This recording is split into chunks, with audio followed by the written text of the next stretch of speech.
What if? What if we lived in an alternate universe? Maybe an alternate comic run with all of us.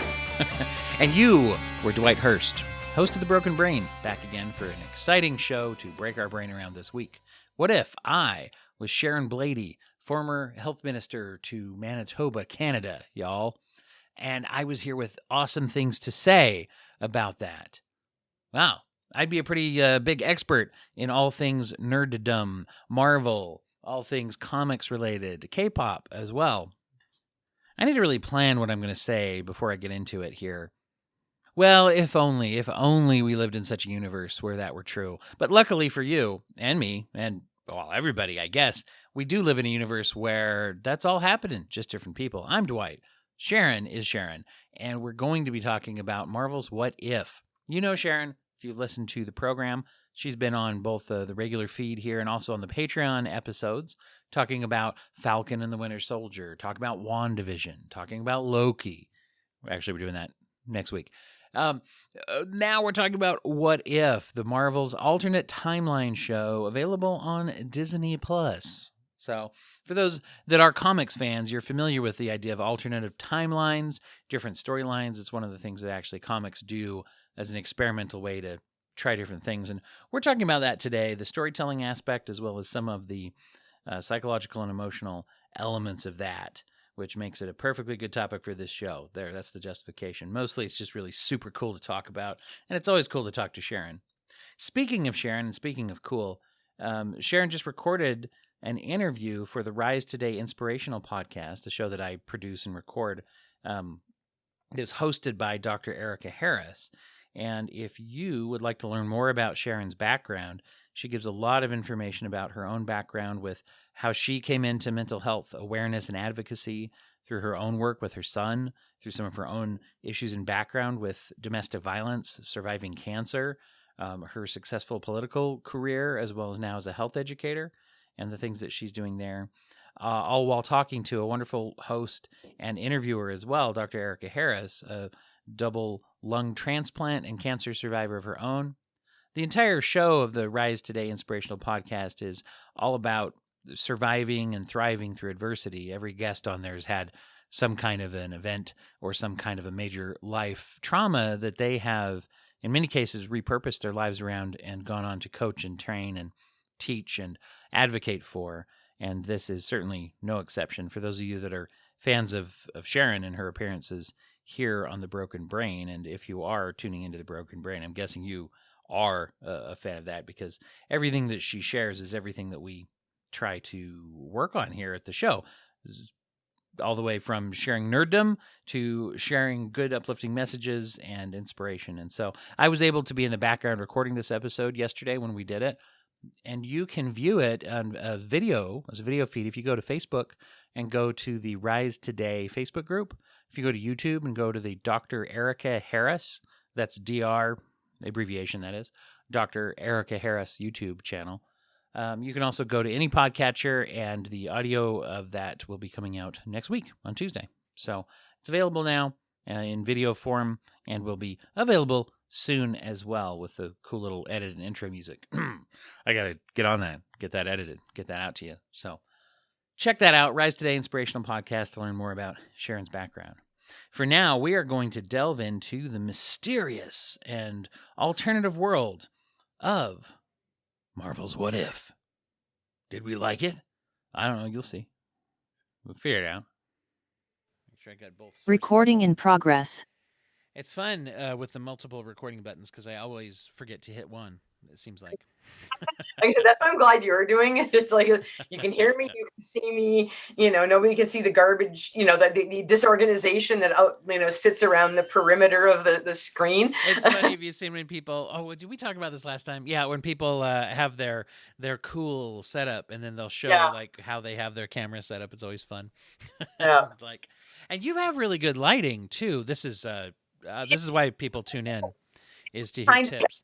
I'm glad you say that, because it's the whole, I loathe it. And it's like this window here, I'm forever like dropping the blinds up and down based on the, oh, wait a second, no, I've got a weird glow over me. You don't have Yeah, you don't have the ring light visible in your glasses like a lot of No, people in I videos. don't.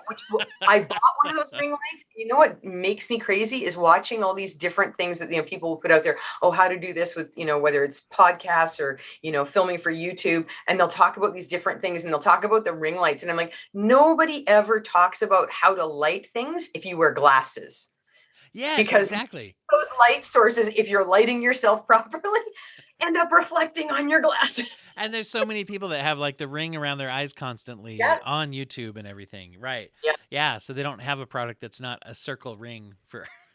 Well, and it's funny because like I'm going to be some other stuff. I stopped doing certain things, and what I've come to realize is that now with this webcam, I'm just going to be recording a lot of stuff on the webcam for that reason. Because for some reason, I think it's the fact that I have enough posters and frames that reflect the shiny, the glass surfaces reflect the light. But with that, I have, my background. I'm basking in the glow of Marvel and BTS is what it comes down to. It's nice. My background includes a secret nerd test that people ask me about all the time, which is on this back wall here. For Well, anybody who, it's small enough, and there was I part of don't me know if going, I'm gonna use. Yeah, if I change this to gallery in case I use the if I use the video for something, is this right there? It's the so yeah. Anybody who tunes in, and if I don't edit this part out, it's the Court of Owls mask from Batman. The Court of Owls is one of the Batman. I'm gonna say villains. It's a group. It's the Illuminati of yeah, Gotham, right? And so that came with it, and I hung it up on the wall just as a little secret nerd test to see anybody who comes in if they're ever like, "Hey, that's the Court of Owls," or if they're like, "What the hell's that?" Then it's like, "Oh, sorry, you just didn't get that level of Batman." yeah. Well, no, and it was small, and it was small enough in the pattern. I'm like, okay, am I reading anything into it? Is there something else? It's too oval to be Jack Skellington. Like I'm running I all know, is it? the Yeah, nerd exactly. things through my head. I even started going down the anime path. Like, Right? Is it like No Face? Somebody once said that. Does it look like No Face? Yeah. I think that's when the problem is I've narrowed it down to 5 things based on the Then size you of pass. my Yeah, screen. no, then you pass. That you definitely pass the nerd test if you've got it narrowed down to a list. If you've got multiples, instead of just being like, "Why is that alien?" Which Yeah, nothing against anybody who thinks it's an alien, but yeah. So this is going to be one of the things that's going to be really exciting about What If. I was just thinking of all the different themes that come up, but one of Mhm. the things that'll be fun is for you to sell me on some of it. We talked a little bit off mic when we were prepping for this one, because What If? My first reaction to watching straight through was a couple of the episodes.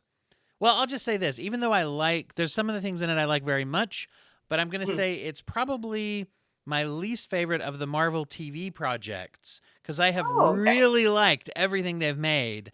And this one, there's been a couple of the episodes that at the end I was like, well, that was a thing. I mean, I just didn't click for me, but you're very excited about it. And so you're going to sell me on Surf Boy Thor, for example.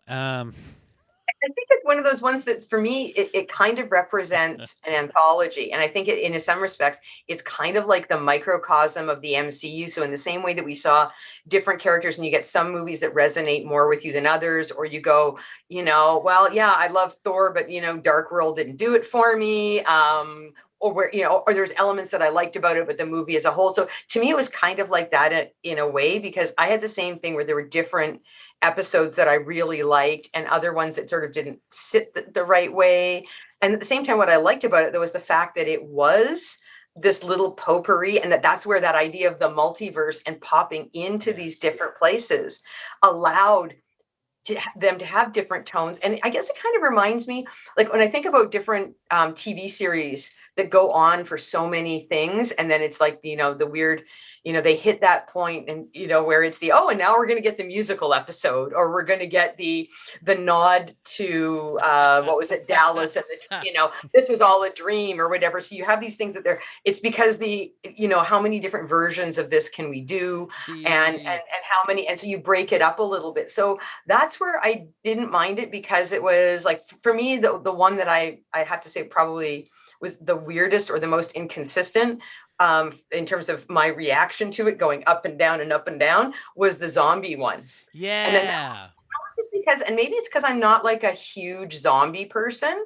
Like that's just never been my thing. Like, don't get me wrong, I got my Walking Dead graphic novel, but when it hit TV, you know what? I struggled to get into the second season, Yeah. and that kind of stuff. And then and it's the whole, oh, wait a second, I'm doing that thing where I'm watching it like it's homework because I feel compelled. No, no, no, no, no. Yeah. No, I'm the same thing. You're So kind of a completionist, right? So it's like, well, yeah. I got to see what happens. Why? I don't care anymore, but I still do. Yeah. I was the same way. The zombie one for me was too inconsistent with it being like too much attempts at humor when it was pretty dark. It was like I felt like at some level they couldn't decide. Are we going dark or are we going funny?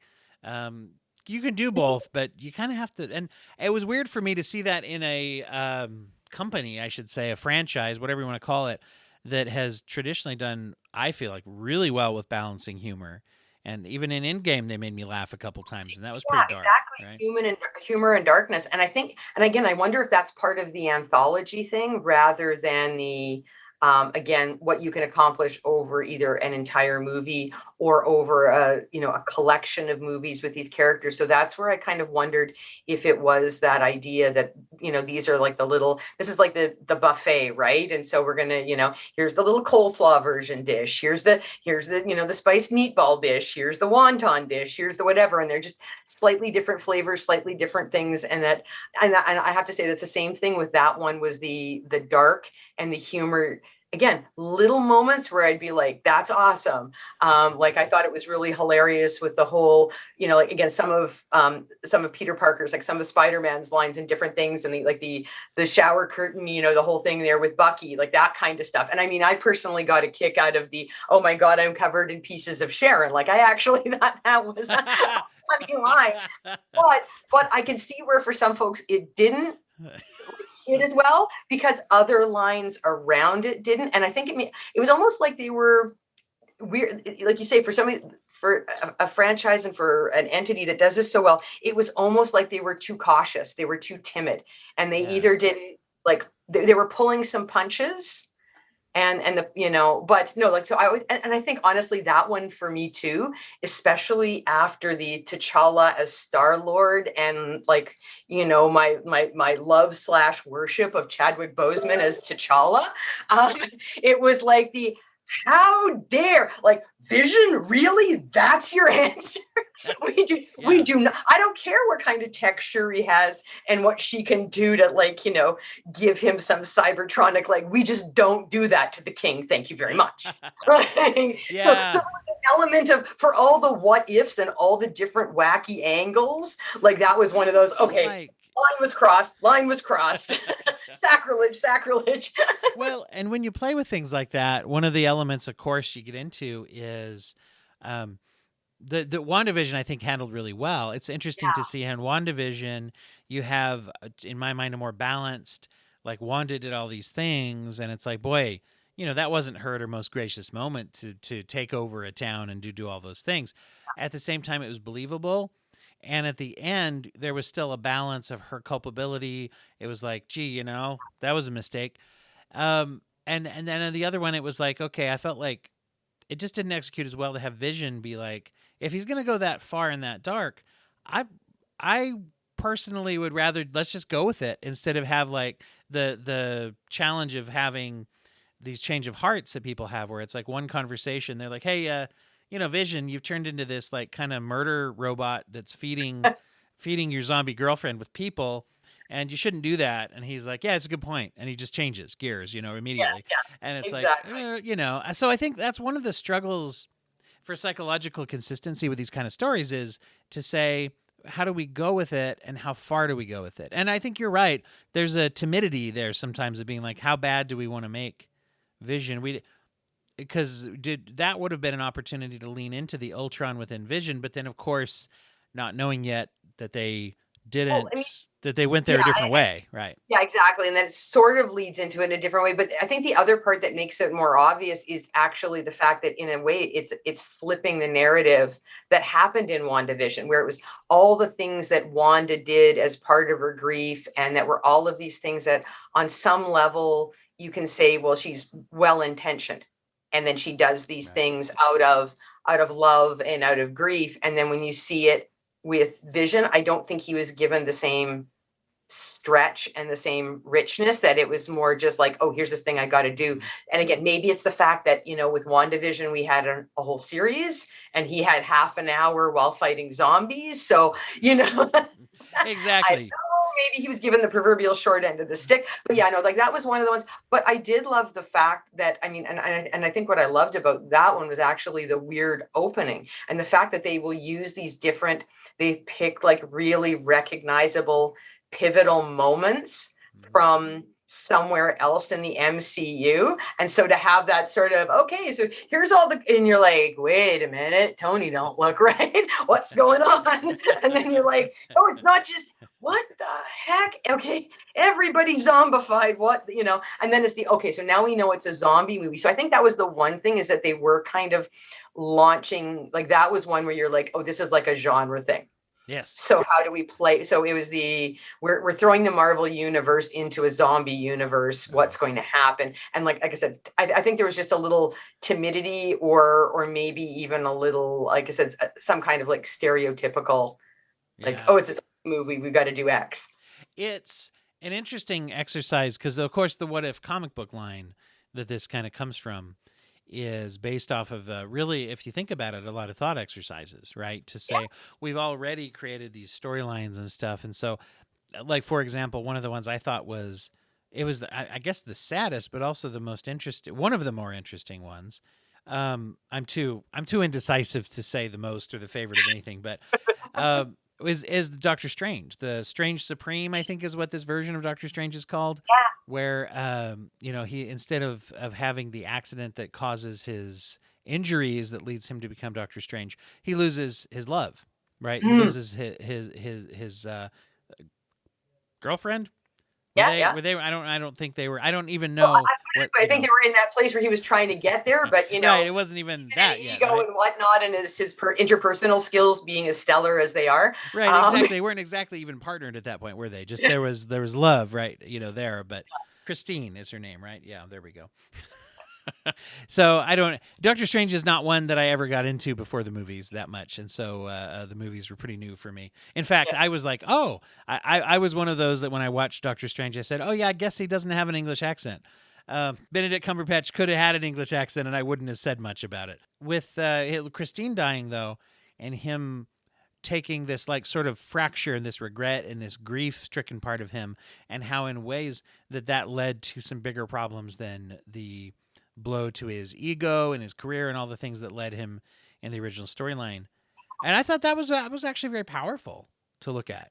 Well, and again, it was really interesting because in terms of that moment, that again, instead of it being him alone in the car and something happening to him, in which case, I mean, again, you think about back in the movie, he was driving the way he was doing because he was like, I'm Mr. Multitasker. I'm doing this. I can, head off to this thing while simultaneously cool.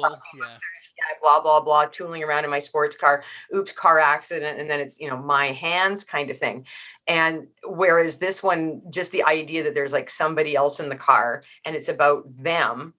And again, kind of, like I said, it sort of reminded me a little bit of the WandaVision stuff, but again, with how Stephen would do it. And again, it was it was also the play on Dormammu. I'm sorry, I might sound like, between our text messages and whatnot, you think I'm obsessed by Dormammu, but it's that weird thing that, but he creates, so he still ends up creating that loop where he tries the millions of options, but now it's no longer where we saw it about, saving, the universe and the multiverse and all these other, saving these different things and doing this. Instead, it's about, okay, I'm trying to bring this person back, which in some respects is actually more human of the two. Like the other one, that was about, again, the larger mission. It was about the sanctity of the different things. It's about somebody taking sacred information. And as much as, he was accessing the library in ways that might have been somewhat less than officially sanctioned and up to Wong's standards. He wasn't ripping pages out of a book, big library faux pas, and then tapping into like huge dark evil and like, messing with all these. Eating monsters and gods, absorbing them, right? Yeah. So to have him do that in the movies was this greater thing, whereas this is about like, that was again the greater good and these big, things that he would as Mr. This is how you do things the right way and why people just don't get it. It was really interesting to see him in a sense exercise that human thing that we never really see him do before. Like that was the part that about the relationship, because how long did it take him in the movies to like go, oh, actually, yeah, that failed relationship with the woman that said I was emotionally distant. Right. Yeah, well, actually, I need her. And it's like, oh, wait a second, this is what happens when Stephen Strange something happens earlier to that person. And the aha moment of, oh, wait a second, I actually possess a soul, and emotions, and whatever. Right. And that he does this thing that actually ends up being, again, kind of like, like Wanda, where it takes on these weird epic proportions, not because it's I'm doing this thing, and so it, like her with the whole, oops, I accidentally blew up a building in a marketplace, but I was trying to stop terrorists, and I get in, and then, oh God, and then we go and do Sokovia, oh God, like we were trying to save the world and we're bad. And then instead it's she creates her biggest hell all because she loses her partner. And he's the same thing where it's like, did all this other stuff and it was all for the greater good, but where does he blow it all up and create this mess, this whacked out character? It's because he can't undo a car accident. Mm-hmm. You've got it's reflected a little bit too in the way the characters are built up, and you see this as much, if not more, in the comics. I think you've got Tony Stark is the corporate and science narcissist genius. Stephen Strange is the magic equivalent of that narcissist genius. And of course, then Reed Richards is just a narcissist genius, it's going to be interesting to see how big of a dick they make him when they bring him into the MCU, because he's fairly, but that's another conversation. But no, to see him. And you got Bruce Banner as the big heart, like guilt-ridden, traumatized narcissist. Can't we all just play nice funny? We've all got big brains. Who's still doing it, as Age of Ultron shows, who's still totally on board, but feels bad about it. He's like, I'm still making the Frankenstein monster, but I'm going to be like, well, should we really? Okay, I'll do it. But, and when you, so you see him approach it, it's interesting how I hadn't thought about that till you were talking about it. In the movie, the original timeline or whatever, he does break the rules and he risks a lot by saying, I'm going to make a time loop. And they say, no, you're breaking the rules.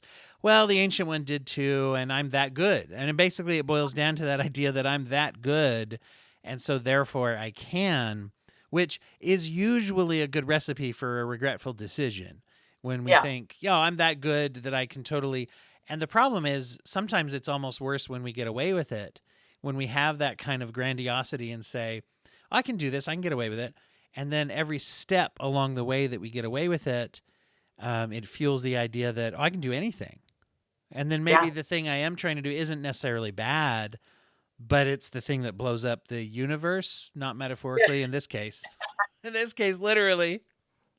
Yeah, well, and that was the thing too, was watching him take on all of these different, again, just absorb and all of that, and just watching him go through all this and again, what he would become, because again, that was the kind of stuff that, when you think about in the cinematic part of it, he would just frown on that kind of stuff. Like these are all, again, bastardizations. They're all of these evil kinds of whatever, like these would be denigrating him. Whereas this was like, okay, well, this is the thing. Maybe it's the next one. Maybe it's the next one.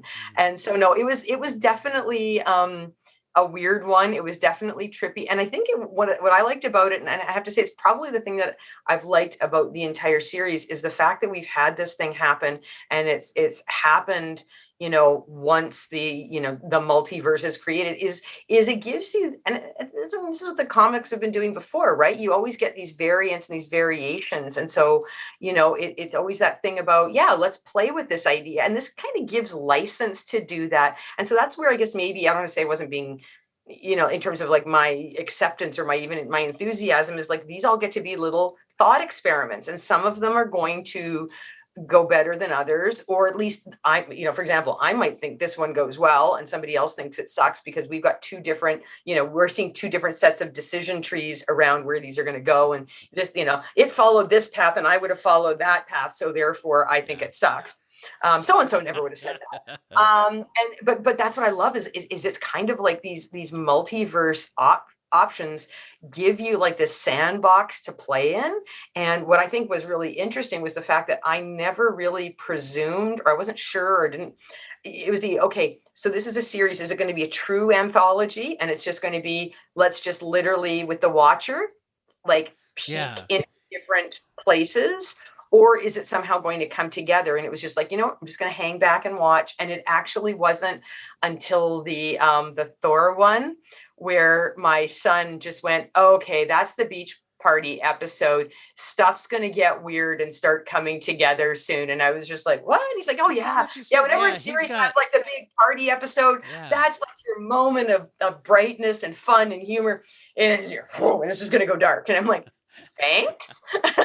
You said he has some background in this, like as far as the narrative, like background in film studies, and so that's the world that he works and lives in. And I mean, my biggest mistake or whatever is that I've created the proverbial nerd monsters, and the students have surpassed the master. So it's the mom. Have you seen the blah blah blah? No, I can't. I don't get to the comic store with the same frequency as you. I haven't got the lend it to me though. So he did the same thing with Star Wars, where he got into like the minutia of the other different storylines. So that's he saw the whole, like, it was the kind of, again, hung back, but that for him was here's the big, like, the moment that tied all the, connected all the dots and went, okay, this is what we can, this is not sure where it's going to go, how it's going to pull off, but stuff's going to get weird and dark right about now. And you're like, oh, thanks. Which would have made that that more interesting. I will say the last 2 seconds of that episode made the whole thing more interesting to me than while it was on. It was interesting to see that. The question that I had to ask was why did Thor turn into that? I'm like, I get what they were going for. It was weird that they decided to get there through Loki not being around. And so if Loki wasn't around, he'd just be this guy, this like frat boy dude. And I was like, that's an interesting, weird take on things. But it makes sense when you say, well, they needed to have a beach party episode. So they needed to have a way to do that. And it also is a little bit of a thing too that relates to the Norse mythology, because the MCU is played with the Norse mythology in the sense that Loki isn't usually his brother. Loki is the blood brother of Odin. And so he lives he's, so it's not the adopted child and the sibling thing. He's actually a peer of Odin, and there's these other relationships, and that Thor has other siblings, and all these different, and so, but there is still this, he's still the trickster, he's still all these different things. So it was, but when you, for somebody that, if you don't want to sit down and read all like the old school, like Neil Gaiman did, his Norse Gods is a really good like compendium of these things. And, Thor is known for not being, the brightest bulb in the box. And he is kind of like the Norse equivalent of the dude bro that's like known for just like eating, drinking, partying, and like, hoof and Mjolnir around and doing some other things that are, and again, his muscle always, saves them. But so there was part of me where it's like, okay, so this is like the 21st century equivalent of it. If he wasn't always having to have, having this sibling and that rivalry and that balance, or even just that other thing, he's just like, there's literally no proverbial little brother to tie him down, or who's, he's got to keep an eye on, because God, if Loki pulls this off, well, then we're both getting in shit with Odin, and then when Loki shows up too, it was interesting to say, oh, and here's Loki as a non-adopted or re-adopt, whatever. I guess the premise is Odin takes him back to the Frost Giants, right? Yeah. And his sort of like well-adjusted, if you will, version is the same thing, which is the dude bro frat kind of guy. And it's like they're both, and essentially they're both worse than useless, destructive. Like dude bro frat people parties can become. Yeah. Well, and I think that was the other part that was really funny about it, is you're just like, this is no different than any other like dumb party that somebody threw in high school. It's just happening at a larger scale. And so the idea that the girl that you're interested in is slightly more responsible than you, and it's just like, that's it, I'm calling his mom, and she's gonna come home early from like wine night with the girls. And he's gonna get grounded because this is the only way I can think of doing it. And hopefully if he learns from this, we can put out the fire and whatever. But at the same time, she knows she's taking a risk because it's the whole, so I'm clearly not the cool girl. I'm the nerd girl that just call from the I guess Wine Night Wednesday. For me, the ultimate thing that I guess the one thing out of it that lost me, that seemed even less realistic than a whole bunch of intergalactic keggers being thrown on Earth, was that at the end that she was at all interested in going out with him. When he's like, "You want to go out with me?" and she's like, "Yeah, it was so wonderful watching you like scurry around to clean up because your mom was coming to the planet. This is weird. Get off my porch." But that didn't happen because it's a what if universe. So what if she found that it turned out the real question in the episode was, what if Jane Foster thought this was attractive?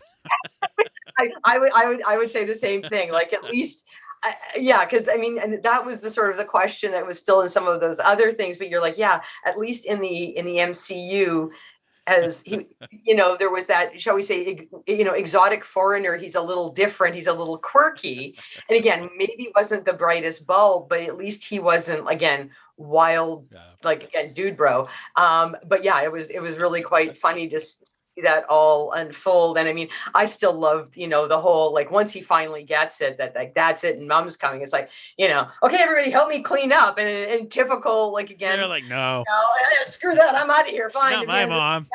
Exactly. Which is, again, every high school party. Oh, so-and-so's mom is coming. Everybody bolts out the back door, and you're standing there with your house, like, in an upheaval going, I don't know what happened, Mom. I was walking to 7. I came back and everybody was in the front yard.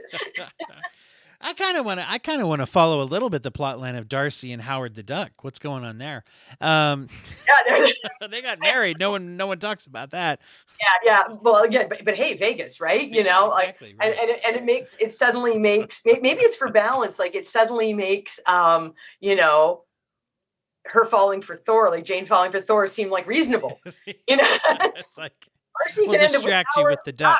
I don't know, but the duck's pretty cool. I could see it. And Darcy's pretty cool. So, I could see them hanging out. One of the things, and it's interesting, I've never really talked about this. It wasn't in What If, but the maybe it's one of the reasons that I didn't totally click with Thor being the frat guy, is that the MCU's depiction of Thor is the first time I've really liked Thor. I didn't like Thor much. I thought he was boring when I was a kid. I like Norse mythology, but I don't know, whatever it was. I just didn't get into it. Norse mythology the same way. It's just like, here's a guy from Norse mythology. And in fact, the one Thor comic that I remember being moderately interested in was one that was it was him and Loki, the Marvel version of Thor and Loki, going through a very like classic Norse myth that I had actually read in a book when I was a kid.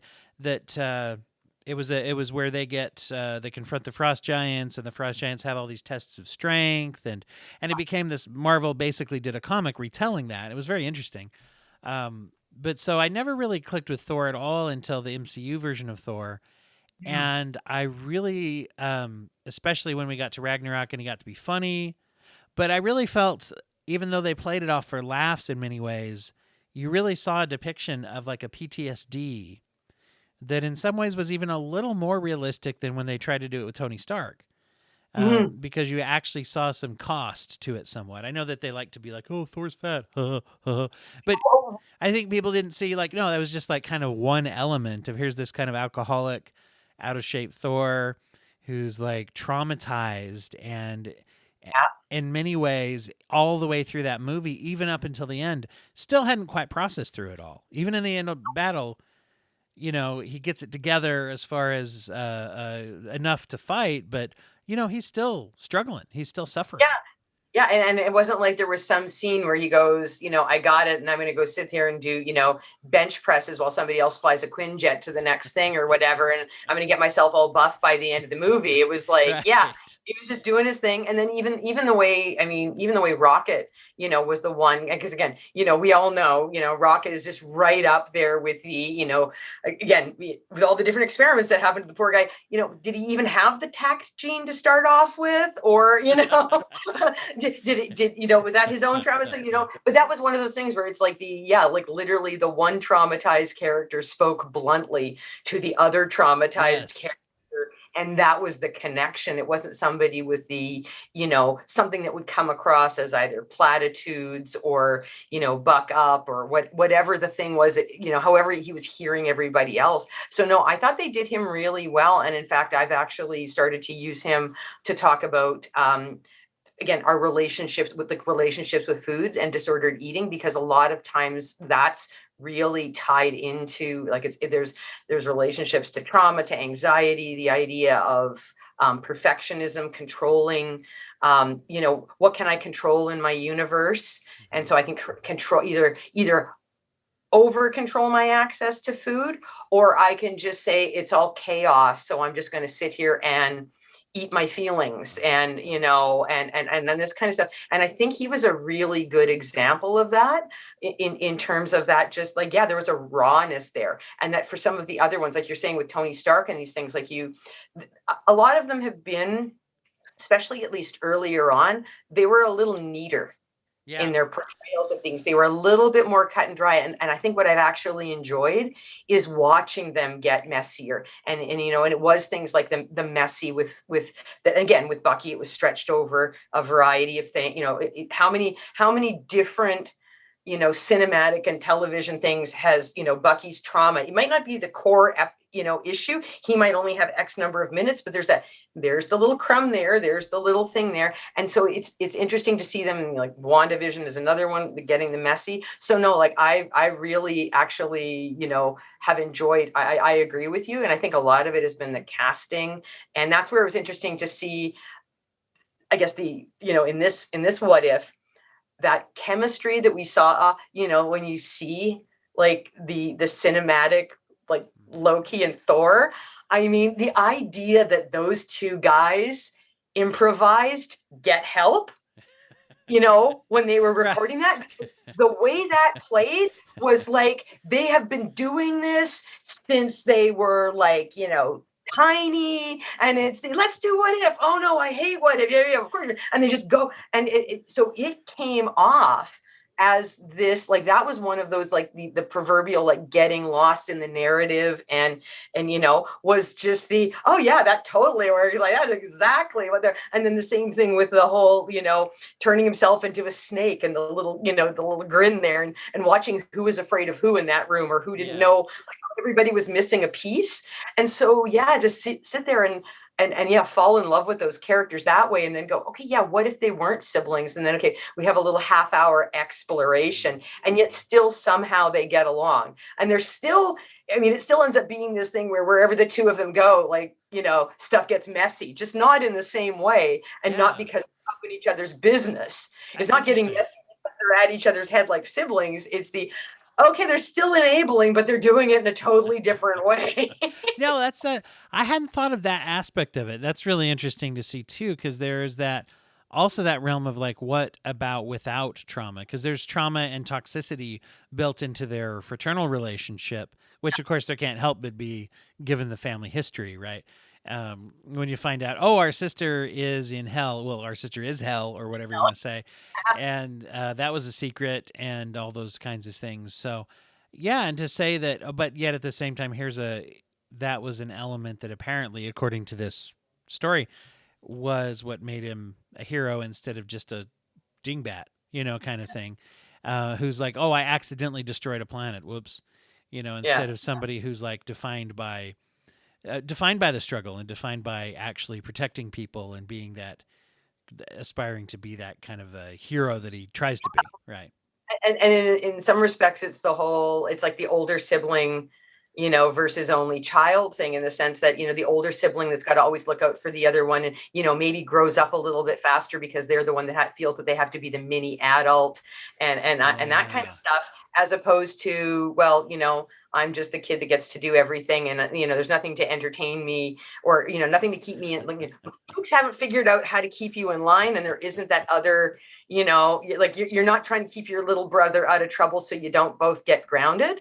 Yeah. What I thought was interesting, though, was that there was still this dynamic between them. Like, there's like the idea that despite the differences, there's still some sort of connection between the two of them, and that for all the different stuff that you would see with them as siblings, so much of that, and I mean, they would eventually, talk about it, was the whole, they were both just vying for dad's attention, mom and dad's attention, and they both thought the other one was the favorite. Mm-hmm.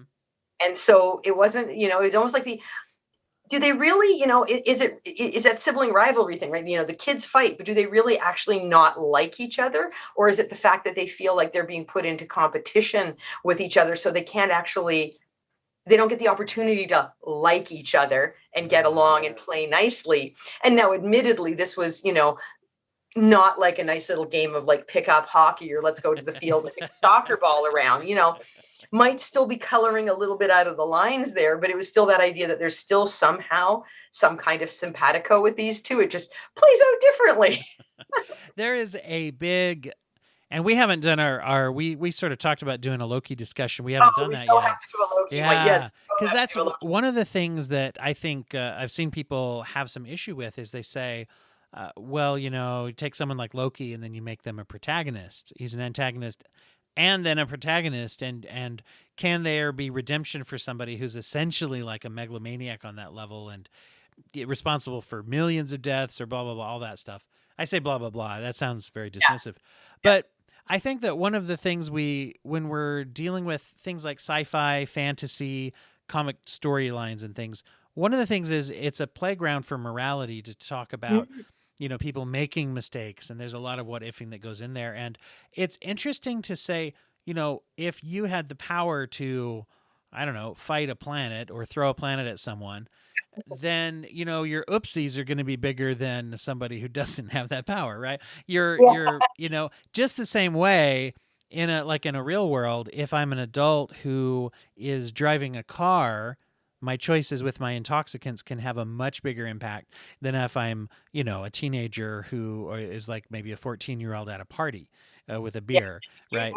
How much trouble can you and your skateboard get into? Exactly, right. An adult and a half ton.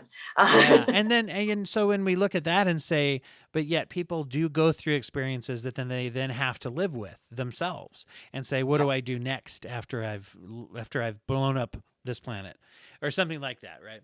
Well, and this is, there's a whole bunch there related to Loki, because I do think he's a wonderful exploration of that. And again, I always think about it, he's the god of mischief, right? So he's that archetype of the trickster, and tricksters are not always, I think a lot of times people put tricksters as these, well, they're bad or they're malevolent, and a lot of times they're just sort of, they're the proverbial what ifs, because they're playful. Like, what if I do the thing? What if that? And most of us won't consider, the what if. It's the, well, this is what I'm supposed to do. Or you consider the what if, but you don't actually execute.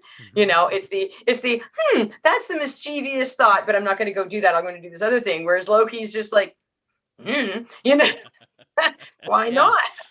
Again, because he's got these powers and these abilities to do things. So, like, again, that idea of being able to, morph into other people, to replicate yourself, on one level we can judge him for it, and at the same time it's like, well, okay, how many of us, given those things, like, really would we all, I'm sorry, if you were to like pick 100 random people on the planet, they're not all going to turn into somebody that's going to save the planet and do whatever and find the cure for cancer and, global warming and whatever, all before Thursday is up. A whole lot more folks are going to, oh, sure. The first go down thing, that path that we're familiar with. Right. No, that's why I think in storytelling you have to have the characters that are like your Steve Rogers, he's what we wish we would be with superpowers. Sam, Falcon, Captain America, same thing. Someone we would aspire to be that person. And And then you have others that are like, boy, once again, they're admirable, but you have the others that are flawed that show that. And like you see the same thing within DC, Superman. Superman historically is that character that's like one of his biggest powers is that he's so powerful and he's also good. Now they've done a lot of like experimental arcs and storylines where he's not so good, and what would that look like, right? But at the core of the Superman character, right, is that he is good. Sort of like Batman's a more complex character, but one of the core abilities that he has is to always be correct. That he always is. He might be beating someone, into the hospital, but they're always the right person. Yeah, Right. yeah. I didn't break a good guy's kneecaps. I broke exactly. Yeah, he didn't accidentally chuck an innocent guy off a building to get him to tell him where the shipment's coming in. Yeah, exactly. He was a guy we all feel good about. Yeah, exactly. No, well, and you see, and I think that it's interesting that you mentioned the whole both Steve and Sam, because that's what I really liked about how What If started off was the idea of Captain Carter. Yeah. And that was a really interesting one because again, where she's, for so many folks, it's founder of Shield, blah, blah, blah. She's really just Steve Rogers' girlfriend. And the idea of the tables turning and that it really being about her. And, Steve still gets to be, again, he might be using tech and some other parallels unfold, but it was really that idea that to be, whether it's Captain America or Captain Carter, to be that captain has to do with what kind of a person you are. So it's always about getting the super, it's about getting the super soldier serum into the right person or getting the shield to the right person. So you still have Howard Stark giving her a shield. So there's still these things. Again, it unfolds differently, but she's still, she's that universe's captain in the same way. And one of the things that is really interesting there is you saw, I think they addressed pretty well some of the advantages of someone like her getting that opportunity because she already was a soldier and a spy and someone who had battle experience and training and had the mindset that in many ways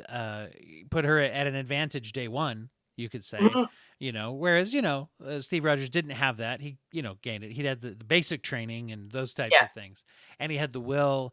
But what was most important was, like you were saying, deep down, is that they both had the goodness, right? I mean, that's the most important part. That's the superpower that isn't described as a superpower, which is the ability to use that. And of course, I know we talked about this on the episode about the Falcon and the Winter Soldier, that was the big flaw that is a lot more, in some ways, a lot more common, probably a lot more human, is with the U.S. agent, John, whatever his name is, and he got a hold of it, that he was eager to get the power and then eager to use the power in a way that really sabotaged that goodness. Yeah, exactly. Like he was the, in some respects, he was the right guy on paper. Yes. That was a great example of like, again, that, who's doing the hiring? Are you doing it based on, and how are you doing it? Are you based on doing it based on the CV and the resume, or are you doing it based on emotional intelligence in the interview? And, and that was like, oh, this was clearly done by like how Buddy looked on paper. Because he was like little Mr. Red Flags and all the other, like, he's the anti-Steve. Was it a little... No, there's a little, but it was just like in terms of how, like you say, in terms of the relationship to power. Very much so. Yeah. Yeah. That thing, I've been having a lot of conversations with my son about this, where it's this whole, when somebody is, worried about their behavior. Gee, I'm worried that maybe in doing this, I'm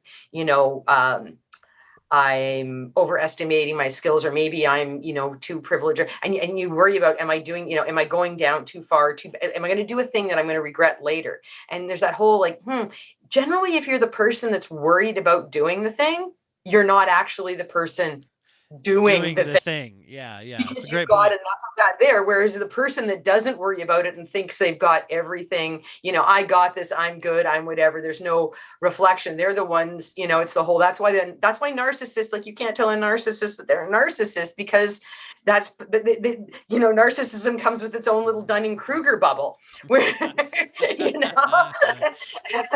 whereas the person that's got the emotional intelligence, does the little reflexive things, might, may run the risk of inadvertently on occasion kneecapping themselves because they're so so it's that's where that emotional intelligence is, like the middle ground, right? You're not living in your little Dunning-Kruger bubble where you think you've got this and not reflecting, but nor are you like hyper critical of yourself and then kneecapping yourself. And I think that's that thing that Steve always had as a good person. Like that was his thing, was finding that balance. And that's even where you saw it really play out with the stuff around Bucky, and where people would get into, well, he's the Winter Soldier, he's the bad guy. No, hold on. He's also my best friend from childhood, and I know he's in there, and I'm not asking you to like this. Or even, again, when he went rogue and all these other kinds of things, because in some respects that's supposedly anti him. And this is where it always bothers me. And I remember, oh God, when all the stuff around Sokovia and those movies came out,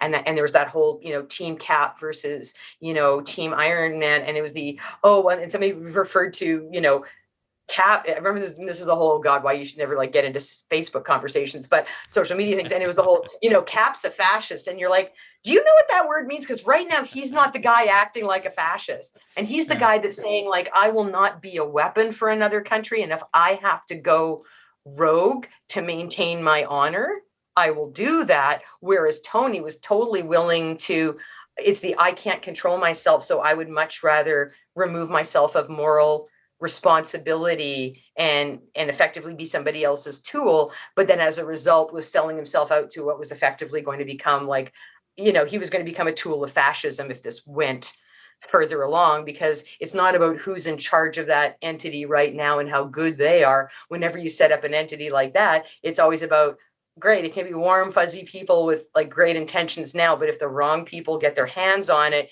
you have just created like literally this weapon, military, whatever, that can be abused by, authoritative powers.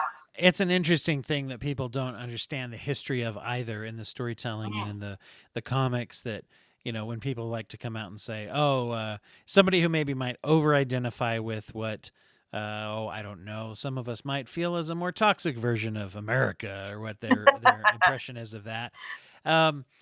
Those people really don't know like the back history of those stories of Captain America and stuff, and that actually, when they have him in the movies going rogue to fight injustice, that's actually pretty consistent. And then you can, all you have to do is do a little Google search. People have made compilations of panels and panels and panels and panels from comics of, this is a character that fights for like equality and fights for like social justice, actually, and things that would really annoy some people who think that they're annoyed by the way it's not or whatever. Whatever. Yeah, exactly. And I mean, there's a wonderful meme out there that, basically rattles off again, all the things about, if you think, it goes for each different thing. It's like, you clearly didn't read the comics right, because this was about, civil rights. This was about, and it was all of these kinds of things. And it's like, if you identify with these characters, you wouldn't, like somewhere along the line, you missed something, and these people might be your heroes, but right now you're, in a sense, you're not the good guy that you think you are. And that, so, but that's what I love though, is these explorations, and the fact that there is actually, like, again, a richness, a morality, like these, like, for as maybe, imperfect as we can talk about different aspects, parts of this particular anthology. I mean, the one thing that I have loved has been the overall richness, consistency of Marvel storytelling. And then again, sometimes it plays out a little better. Sometimes, again, the thought experiment works, and that can be any combination of different things. But the fact that they're brave enough and bold enough to do that, and again, brave enough and bold enough to maybe go, okay, you know what, maybe that one didn't, sit as well as the other ones, but, move on and we'll do the next thing, as opposed to, because we were talking about this, the childhood stuff where it's the, you'd get your occasional incremental, like, oh, they've made a blah, blah, blah, blah movie. And you go, wow. And then you go, ooh, they're making a second one. And then there's always, and then they, and now it's like, okay, because now there was like, we know there's a fan base, and now there's going to be a bigger budget, and now there's this. And so they upgrade it. And then somewhere along the line, you get to the third one, and then we all just sit there and you kind of go like, what's going to happen with the third one, because that's where it's the, we got the budget, we got this, we got that, and then something goes sideways, and so we just do the whole, oh well, that's the end of the, And then Spider-Man swing dancing, and that's his version of being evil, right? yeah, We all exactly. know. Or like I think of the Batman series. Like I was so excited, like when that Tim Burton Batman came out, like that was oh my god. And then eventually you're getting to the point where you're just like, okay, so now I'm watching Clooney and he looks like why do I need to see like leather butts and nipples? Like, is this turned into like a BDSM video or something? My favorite moment on that has got to be when was it Alicia Silverstone who played Batgirl? Yeah, I think Who played, and she was like Alfred's niece, which didn't make any sense anyway, but whatever. yeah. That's just nerd rage. But the thing that I thought was really fun, speaking of the weird BDSM like costumeness of it, is he has this whole video made for her when he either died or almost, I don't remember, almost died. There's some video for her that's like, I made you this bat costume. Don't know why, but I did. And it's like super like form fitting and like, it's like, Uncle Alfred, wow, you made this weird thing for me, and I just was like, that's strange. Yeah, so because we have creeped out enough already by other things related to costumes in this movie. Let's Sure. just put Fury on top. Or the thing with Poison Ivy or any of that. It's like, we're not weirded out enough. Let's go ahead and throw that on there. Yeah, So it gets silly, right? it's silly. And so I have to say, like, the one thing that I appreciate about this, like, and again, what's happened with the larger MC and these things is that, again, there's been little places where you could feel the ball might have been dropped or maybe not carried the way it could have been, but it wasn't like anybody, again, I remember folks with the whole like Thor Dark World, which, I don't think is the strongest one of, all the things with Thor in it, but there were certain things I liked about it, but it wasn't like we went, oh, well, wait a second. Dark World wasn't everything it could have been, and then we never would have got Ragnarok. Well, so and I think that it's the emotional investment and the emotional benefit that people get from these kinds of stories. Now, when I hear people say, "Oh, there's too many movies. They're making too many of these. When is the bubble going to burst?" Blah blah blah blah. Spoiler alert, it isn't. That could be a whole episode itself. But no, because it's always sort of been there. But now that there's a continuity to it, I think people are starting to see on a movie level what people who have gotten into fandoms and who read comics and all that. Because when you're making a new issue of a comic every month for 80 years, and there's like the 15 different timelines for each character, and there's like this base of people that you got to feed content for. Yes, you come up with a lot of things that are pretty silly. Spider-Man clones. We can talk about the ins and the outs of that. We can talk, sometime about what we do or don't want to see represented on the big screen. On the other hand, though, you also get what you were saying, which is you get to a point where we can play around with the Thor and Loki relationship in a 25, 30-minute story because we all have a very deep basis for who those characters are. Enough so, and I thought it was a great point you said, to be like, it can be a little messy because we can spend a little time riffing about something in this part, and because we're with these characters, we have been with them, we're going to be with them again.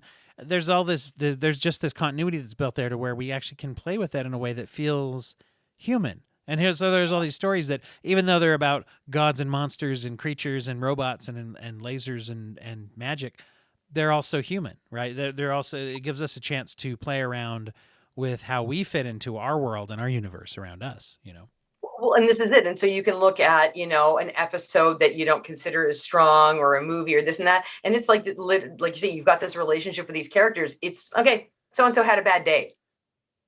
That it's literally kind of that sort of scale where you go, it's not an epic loss. Now, admittedly, it might have cost more money than most of our typical bad days. But the point is that it's not that all or nothing. It's not here's the franchise end or here's the whatever. And then I think, honestly, the thing that's been nice about this in terms of that sort of holistic universe where you can see that there are things being planned out is I kind of get this feeling that there's, and this is what I like about it because it resonates for me. It's that idea of a plan that is both firm enough to go forward and goal set, yet flexible enough to adapt. And again, they haven't always adapted as well. I mean, again, the pandemic threw some curveballs. And so in terms of releases of different things, there's, some glitches there clearly. But the point is that again, those things fit more into the bad day learning experience. Hopefully, how do we do it right or better the next time? But it's not like it pulls the plug on the entire thing, which I think from a sort of an overall human kind of perspective, like even day-to-day life. Again, I'm not planning out, phases of my life the way they're planning out phases of the cinematic universe. But knowing you're not that you really are you not? Are you sure? No.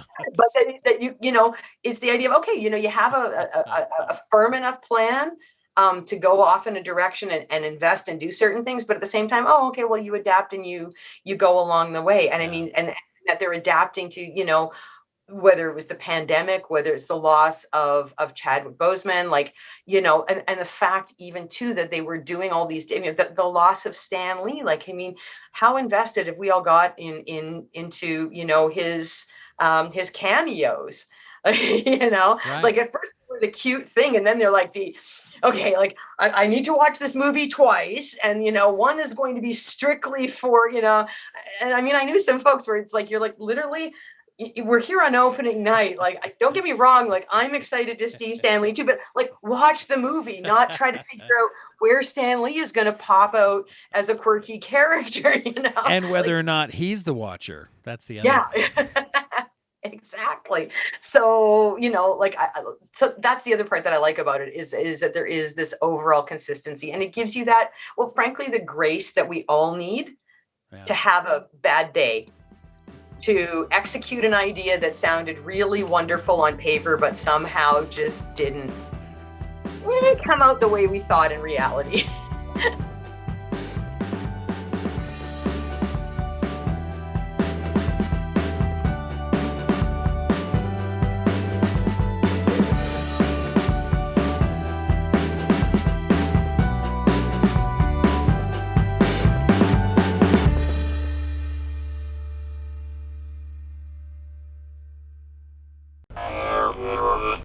Thank you for listening to the Courtemp Arts Podcast Network. To listen to more Courtemp Arts shows, visit courtemparts.com.